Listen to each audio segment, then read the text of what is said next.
ଆମେ ବର୍ତ୍ତମାନ ୱାକିଂରେ ଆସିଥିଲେ ସକାଳୁ ସକାଳୁ କ୍ରିଷ୍ଣା ଦେଖିଲା ତାର କାଇଁଷ ରୁଣ୍ଡଉଛନ୍ତି। କାଇଁଷ କ'ଣ କରିବୁ? ଚୋରି କରୁଛୁ। ଚୋରି କରତ କରୁଛୁ ଦେଖି କରିବୁ କିସ ଏଗୁଡ଼ାକ? ପହଁରା ହବ, ଡଲା ହବ।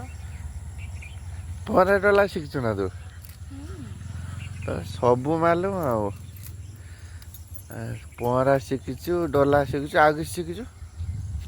ଆଉ କାହିଁ ସବୁ କିଛି ମୁଁ ଜାଣିନି ଖାଲି ଏତିକି ଜାଣିଛି। ଯାହାର ପହଁରା ଡଲା ଦରକାର କ୍ରିଷ୍ଣାଙ୍କ କତିରେ ଅର୍ଡ଼ର କରିବେ ସବୁ। ମୋ ପାଖକୁ ପଳେଇ ଆସିବୁ ସକାଳୁ ସକାଳୁ। ୱାକିଂରେ ଲୋକ ୱାକିଂରେ ଯାଆନ୍ତି, ୟାଙ୍କର କାମ ଏଇ ସବୁ।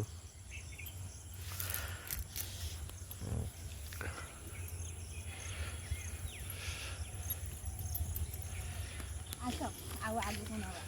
ଆଉ ଆଗକୁ ନବ। ସକାଳୁ ୱାକିଂ ଏଇଭଳିଆ ଚାଲିଛି। ହଉ ଚାଲୁ।